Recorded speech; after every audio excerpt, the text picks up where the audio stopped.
Mike Radich here, and I'm now joined on the phone by UFC Heavyweight Josh Copeland. Josh, how are you? Good.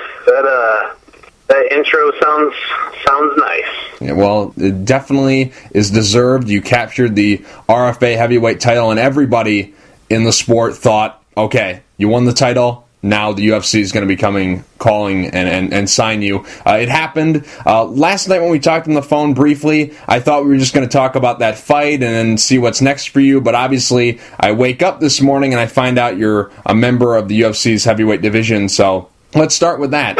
Who gave you the call, number one, and number two, when did you get the call? Yeah, that's all credit to my manager, Greg Bloom. He's been in contact with Joe Silva, and he's been talking to Joe for I guess my last 3 fights, and I don't know. Greg's just been letting him know, and even when I picked him up he flew in from Miami to Denver, and I picked him up, and he showed me the email that he was telling Joe, hey, make sure you're watching Josh's fight tonight, main event RFA, and Joe messaged him back that if Josh wins impressively, we're signing him. So I just went out there, did the best I could, and hoped it was good enough, you know. Mm-hmm, mm-hmm. Now, after you defeated Jan Jorgensen and put on a very impressive performance the way you did, how confident were you that you were going to get that phone call? Were you 100% confident, 99, 90, 80? Percentage-wise, how confident were you that Joe Silva would be calling your manager?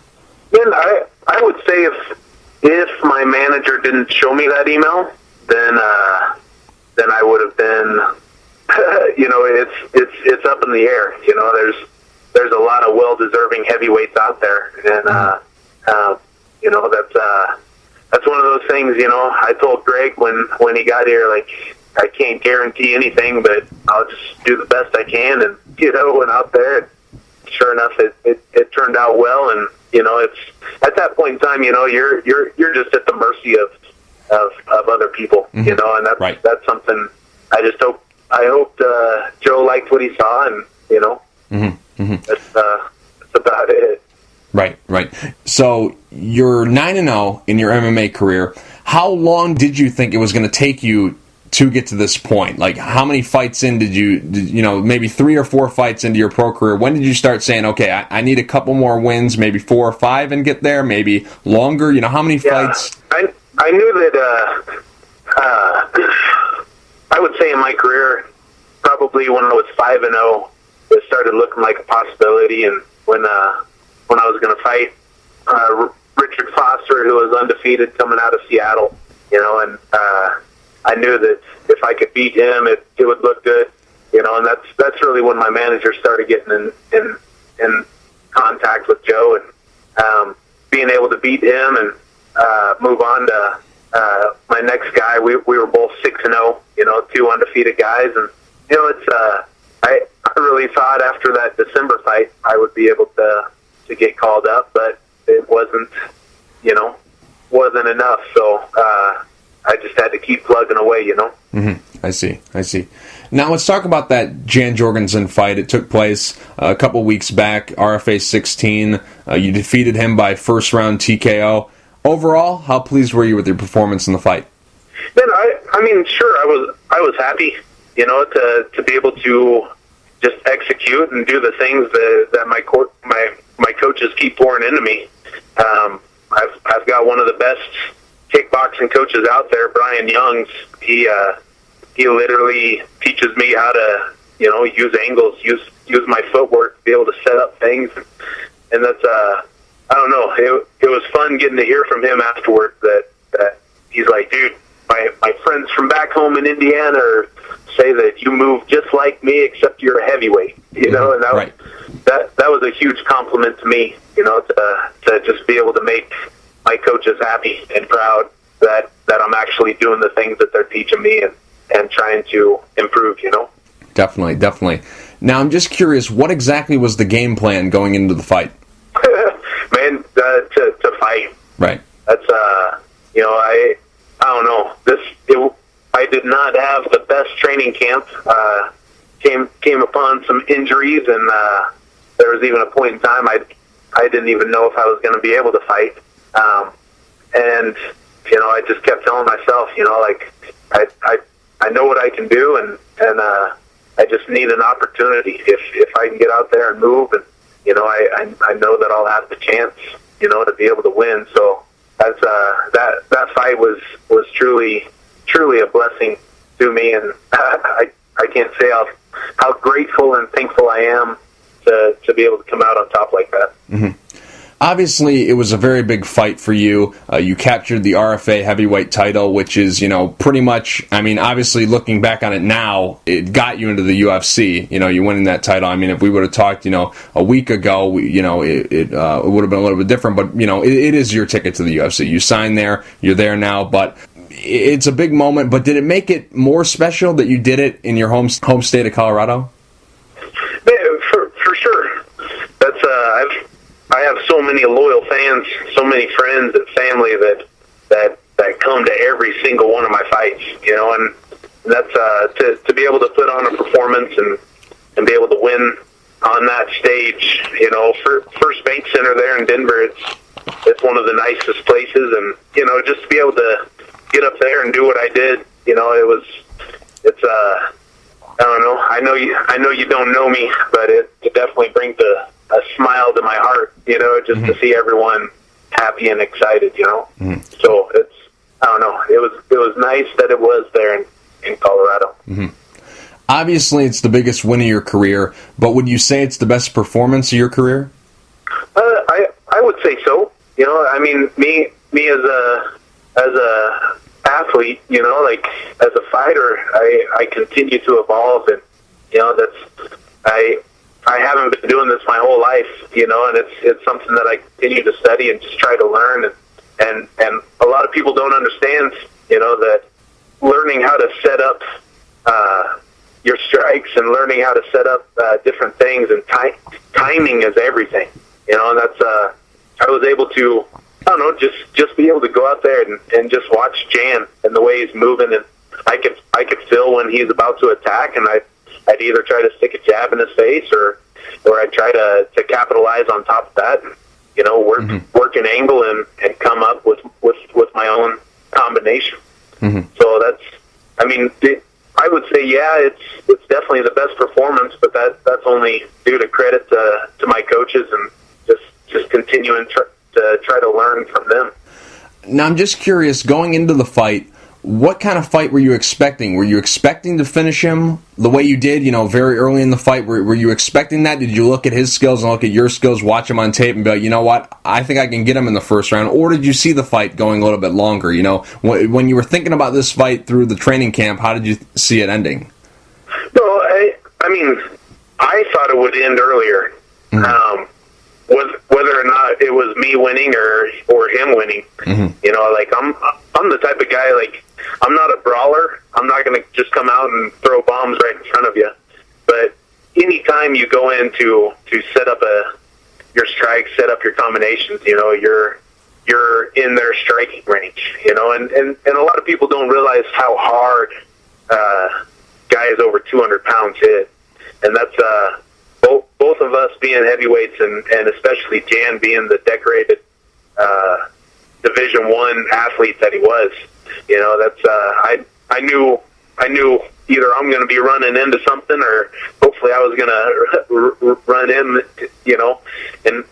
one of my combinations. Mm-hmm. So that's I truly didn't see it going past the first round, which I don't know. I was surprised it went that long, but. Yeah, I'll take it either way, Mm-hmm. Mm-hmm. Do you think you broke him at any point in the fight? Because, you had been on him right from the get-go. You were landing a bunch of shots. The crowd was going crazy. He was all bloody. Do you think at any point in time he wanted out? Man, from my perspective, I would say no. Mm-hmm.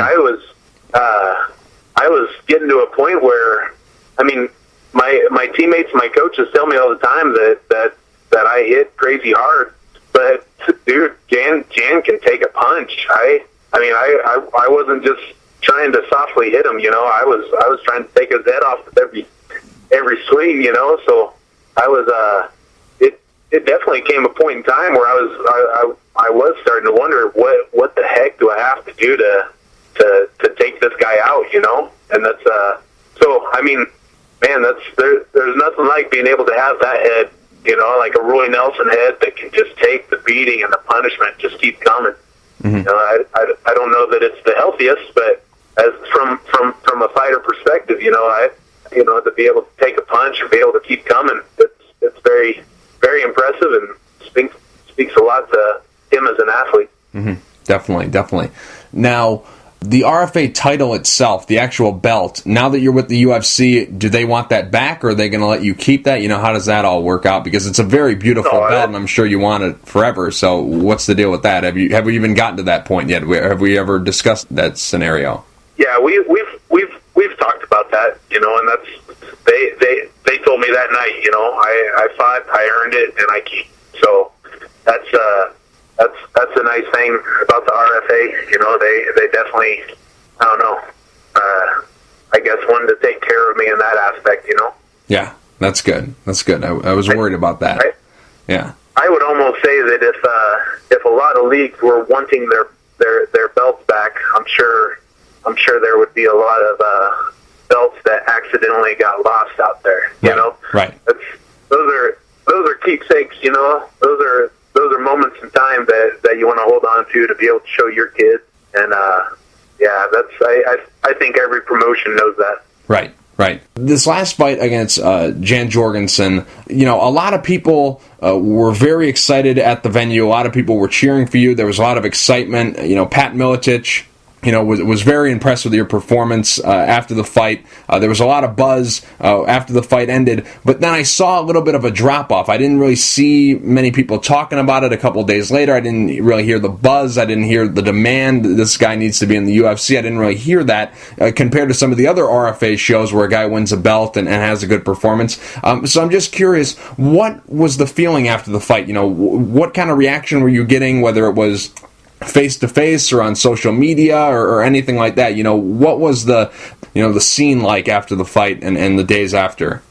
No, I mean, of course it's up in the air, you know, and I mean, even that night, you know, I know that Ed Soares and Sven Bean apparently had talked to Joe Silva.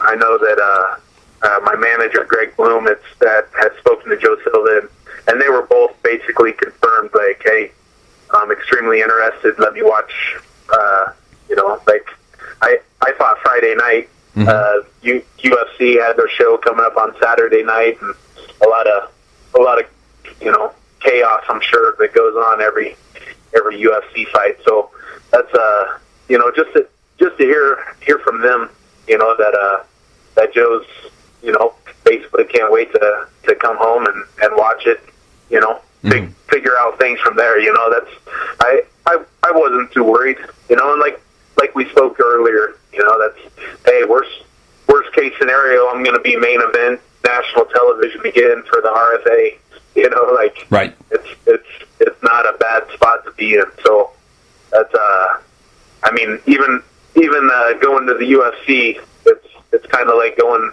you know, now I'm jumping into instead of being the big fish in the pond, now I'm going to be the small fish in the pond, and I got to work my way back up to the top. So that's there's definitely a relief of being in the UFC, but also, dang, you know, it's no time to take a break. It's time to, you know, continue to strive to get better, and you know, it's time to really prove who I am amongst, you know, the best in the world. You know, I counted them. I'm one of 39 UFC heavyweights. You know, and right. To say that there's only 39 heavyweights in the entire world in the UFC, and for me to be one of them, that's a huge accomplishment, and you know, it's encouraging. Mm-hmm. So. Mm-hmm. you bring up the part about, you were the big fish in the pond and now you're the small fish in the pond. It's a very unique and interesting scenario, I feel like, in combat sports, where guys who are on the regional circuit dominating and then they jump to the big show and then they have to start over and build themselves up. They go from the top guy that everyone doesn't want to fight to the guy where, you're the guy who needs to build yourself back up to be that guy that no one wants to fight. It's a very unique scenario. But do you feel that way? Do you feel like you're starting over now that you're in the big show? I mean, in a way, for sure. I mean, that's now. I mean, now it goes from something to prove on this I don't know, this regional level to something to prove to the world. So I mean, there's definitely a huge step up in competition. I mean, athletically, I mean, you don't get much more athletic than Jan, I would say. Mm-hmm. But I'm going to be facing guys that have been doing this for 2 and 3 times longer than Jan. And it's one of those things that for me, I've always said, I just want the opportunity to be able to be in there and to show people what I can do. And it'll be fun. If mm-hmm. like I see it starting over in a way, but in another way, it's nice to be able to be here and be able to walk in there. And I don't know, I think I could do well against some of these guys. So that's I'm just keep training hard, keep my fingers crossed, and go do mm-hmm. give it the best that I can. Mm-hmm. Now, going into the Jorgensen fight, did you feel pressure? Did you have nerves going into that fight? Because obviously the cards were on the table. Whoever wins that fight is going to get signed to the UFC. Obviously, you just signed with the UFC, so it's easy for me to say that now. But, the cards were basically on the table. Whoever won that fight is going to be in the UFC. And then, obviously, your manager had been in talks with Joe Silva. Joe Silva is saying, hey, I'll check this guy out. There was a lot more eyeballs on you this time around. Was there pressure in your hometown, fighting in front of your fans? Was there pressure going into the fight? Yeah, for sure. That's, I think, with any fight of that magnitude, I just, for me, it was funny. It was funny getting to see that I was the underdog. It was funny to me that they gave me a 2 for striking, a 3 for grappling, mm-hmm. and 2 for endurance, and right. I just, to me, it's almost like, hey, I don't always look the part, like I'm sure, I know standing next to Jan, I definitely look more like the Roy Nelson, but mm-hmm. that's something, I would say to me, like, it's something to prove, it's like, man, apparently whoever did the stats, you really didn't do your research, I don't know, like, I feel like Access TV or whoever it was thought that, Jan was just going to bulldoze me and make me look like a fool, and that's not the type of, I mean, man, I'm like, it's like for you, you're a writer and you want to put out the best stuff out there. For me, like, am I a nice guy? Would I do anything for anyone? I would, but when it comes time for competition, like, I have sacrificed a lot for just to be in this position I am today, and I want to go out there and be able to win, not just for me, but for every single person that's believed in me, and every person that gave me a couch to sleep on while I'm training, and I have no money, like, mm-hmm. that's it's a blessing, and it's nice to be able to enjoy my success with every person who's helped me along the way. So that's, I mean, I don't know. It's just funny looking back and seeing the stats, and I don't know. A lot of people were saying, "Dang, if you have a 2 for striking, I'm scared to see it when you're a 3." Right. Right. That's it'll be fun, Mm-hmm. I hear you. So I'm just curious. I mean, obviously, we don't know each other. I've never met you. You've never met me. But, you seem like a soft-spoken guy, a nice guy, a humble guy. You wouldn't hurt a fly. So, you're the cuddly bear. I want to give you a hug. I mean, it sounds weird, but I do. You're huggable. But, yes, sir. But why do you fight? I don't view you as a guy who I would see in a street fight. I don't see that. So what is it about mixed martial arts? What is it about competing in this sport that appeals to you? Because you don't seem like the kind of guy that I would see fighting. Right. But man, that's kind of like what I was talking about before. Like I definitely don't fight up because I have built up aggression and anger issues and stuff like that. Like I literally, I would almost say, and a lot of people out there that have done sports before, it's almost like you do sports your whole life and then you graduate from high school and now what? Or if you're lucky enough to be able to play at the collegiate level and you just move on to a bigger stage and then you don't get picked up by a pro team and then it's like, now what? And that was almost like that for me, and that's, I almost needed some sort of out, some sort of camaraderie to be a part of a team and just to be able to, I don't know, I started in college, back in 2005, started doing jiu-jitsu at Travis Luter's Brazilian Jiu-Jitsu and down in Texas, and started doing that. I fell in love with it, and it was it's something that I teach my clients today. Just anyone that I come across that wants to get in shape, I encourage people to find something that they can do that they enjoy doing, to stay in shape. If it was up to me to run a mile every day or even run a half a mile every day to be in shape, like, I wouldn't do it. I hate running. I hate it. But you put me in a room and be able to do some grappling and to be able to do some wrestling or striking and sparring and all this stuff, it's something that an hour goes by, and yes, I push myself, but I push myself to the limits, but I actually enjoy doing it, and that's something I encourage every person that I come across, find what they love, whether it's swimming or whether it's ping pong or playing basketball or whatever. If you enjoy doing it, it doesn't become work, and sorry, this is a long explanation. Sure, go ahead. No, go ahead, take your time. I did get into it to basically stay in shape, and right. And that's when I wound up meeting my best friend, and we became roommates. His name's Justin Wren. Mm-hmm. He was on the show The Ultimate Fighter with the heavyweights, Kimbo Slice, Brendan Schaub, and all those guys.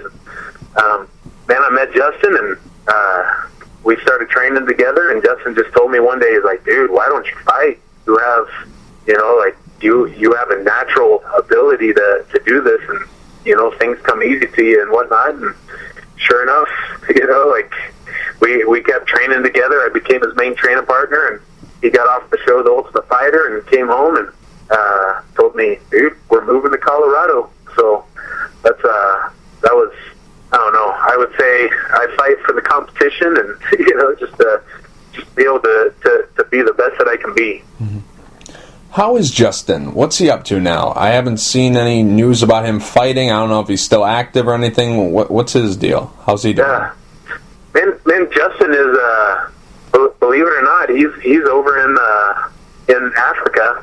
He's been living in Africa in the doing mission work for the Pygmy tribes over there. He's building wells, and if you saw him, you wouldn't even believe it's him. His hair's growing out to the bottom of his, or I'd say the middle of his back. His beard's down to his belly. Justin's out there truly risking it to make a difference, and I almost think that's why him and I get along or got along so well. Just the fact that we don't want to do. I guess we just don't want to live and not make a difference in life, So he's actually coming back mid-October. That'll be a year, if not a little more than a year. He's going to get married in November. I'll be the best man in his wedding down there, and it's going to be awesome. I see.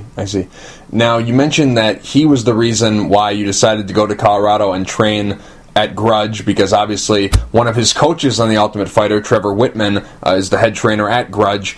I'm just curious, Pat Barry, he's not in MMA right now. He's doing his kickboxing thing in Glory, but he's still your main training partner at Grudge. Besides him, what big guys are there? guys, I'd say there's just one other guy. We call him Bubba. His name's Shane Grant. He's actually fighting this next week. I want to say he's 2 or 3-0 as a pro, doing well, learning angles, this and that, and it's funny. Like, even though I don't have a lot of big guys to go with, being able to go with Tyler Stinson and Justin Gaethje and all these guys, like, people don't understand that, yes, you can hit hard, but you can only hit hard for so long. If there's one thing that sucks about going with 185ers and 205ers, or like those are the guys that still can pop a punch, and they can continue popping the punches with their cardio and moving and angles and all that stuff. And to be honest, like, I almost give tribute to my striking to being able to train with a lot more smaller guys that continue to push the pace on me and make me go past my limit, continue to work angles and continue to put their combinations together time and time again. So that's I feel like something that separates me from other heavyweights is the fact that I can move.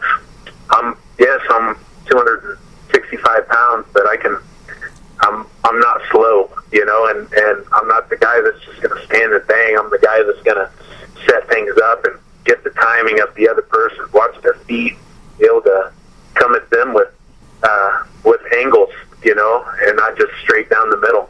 Mm-hmm. So, I don't know. I think it's kind of cool getting to train with these smaller guys. Mm-hmm. Mm-hmm. Now, at Grudge, you're also an instructor, correct? Man, I used to be. I used to teach the kids classes and stuff, so I fill in now. Basically, in between fights, I have a handful of people that I train. Just do personal training with them, and besides that, I'm just training full time. Mm-hmm. So you don't work a second job? It's just fighting? I do not. Oh, no.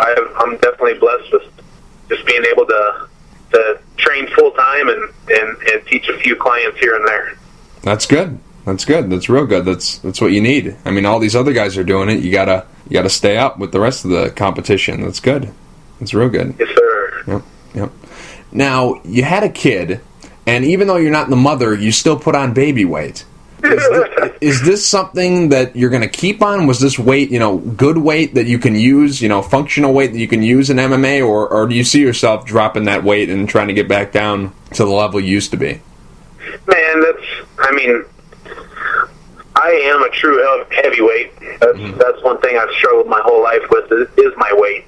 And that's, I'm not addicted to drugs, I'm not addicted to alcohol and all these crazy things, but I definitely enjoy eating food, So, Right. I mean, my heaviest, I was 340 pounds, and that's definitely not good weight, but that's something I felt a lot better, when I was lighter, when I was 250, 240, 245, and it feels good because you can move, but then I can definitely feel a difference in my takedown defense. From being lighter versus being walking, fighting at 265. That's I feel like I don't get taken down as much. I mean, I'd rather be hit by a guy that weighs 240 versus 260. But I think it's like with anything. It's pros and cons, and to be able to fight at the UFC at the level that they do, I can't count on first round finishes all the time, even though. Most heavyweights do finish in the first round. Mm-hmm. But, I mean, it's going to be one of those things, I need to be able to push the pace, for 3 rounds and, be able to continue throwing hard, so, I mean, we'll see what happens. And I need to get with my strength and conditioning coach and figure out, where I need to be, and I definitely don't want to get too small, just because I feel like I do have good cardio as a heavyweight. I feel like I do have good power, having that weight behind me. I'm still able to move quick and be able to throw hard, but it's all up in the air. And I mean, to be honest, if I did lose weight, it'd probably be 15 pounds.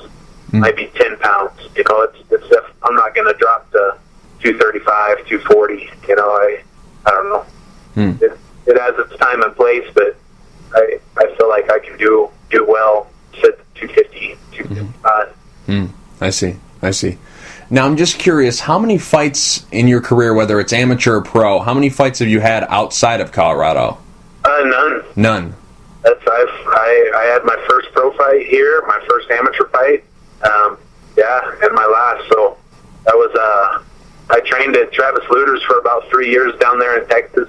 I had actually set up a fight, and come time for weigh-ins, the guy didn't show up. So when I moved up here, I started training at Grudge, and I'd say, that I trained at Grudge for a full year, and then I took a fight that fall, 2010. I see. Now, the UFC, I'm sure if they do a show in Colorado, they would like to book you on that card, but, you know, most likely you'll be fighting outside of Colorado. Are you looking forward to that? Are you looking forward to a change in scenery? Oh, absolutely.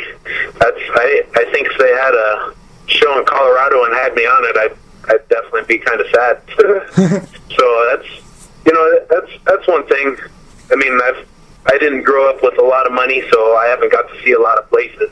And I think that being able to go and see Australia or Brazil, or like Cody Donovan just fought it in Ireland and stuff like that, man, like that would be so awesome. Definitely. But, I mean, it doesn't mean I wouldn't fight in Denver, and it doesn't mean I wouldn't be happy to fight here in Denver. You know, it's like I said before, you know, it's pros and cons, you know, but it would definitely be fun to see the world without having to pay for it, you know. Yep, absolutely. Now, has the UFC or your manager, have they targeted a date for you? Is there any timeline of when we could possibly see you debut? Man, so I know that Greg spoke with Joe, and I mean, Joe said the earliest they'd be able to get me on would be late October, if not November, you know. So I would definitely say more toward November, December, and it'll be perfect for me, just because I got a few things that, like I said, I didn't have the most ideal training camp for this last one, and it'll be nice just to have some time that I don't have to bang, and I can just work more on technique, you know, and just kind of heal up some things and get ready and just go in there 100%. I see. You were spending some time in Arizona. I'm just curious, was this business or was it pleasure? No, that's so the youth pastor that I had growing up in Arkansas, he had Ben Henderson out to speak at his church this past Sunday. So my family and I, we took a little vacation basically to the Four Corners area. We went to Mesa Verde, and Saturday her and her parents and aunt, they headed back home to Denver, and I took a little drive down to Arizona to go hang out with those guys. So it was fun. It's just to go check out and meet Ben and check out the lab and stuff like that. It's always fun to see new places, meet new people, you know. Did you do any training there? I did not. No. Have you done any? Go ahead. No, go for it. Have you done any training since the Jorgensen fight? Yeah, I got in.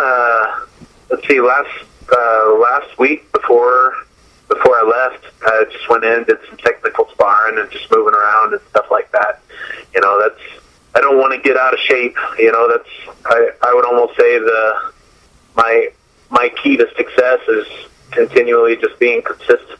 You know, so that's I like to always stay around, 80-85% ready at all times. You know, and that way if a fight comes up, you know, I'm trained and I'm ready to go. And if I'm lucky enough to have a fight camp, you know, then I can actually get myself to that peak level. I see. Josh, real quick before I let you go, do you have any sponsors you'd like to thank, and is there anything you'd like to say to the fans? Man, you've caught me while I'm driving, therefore I can't pull out my list of sponsors. But, I mean, as always, I wouldn't be here without my friends, my family, my team, my teammates, and I'm blessed to have the people in my life that I have, my manager, Greg Bloom, and it's definitely been a fun road, and yeah, we'll see where it takes us. Definitely. Josh, thank you for taking the time to talk. I really appreciate it. Heck yeah, thank you for having me.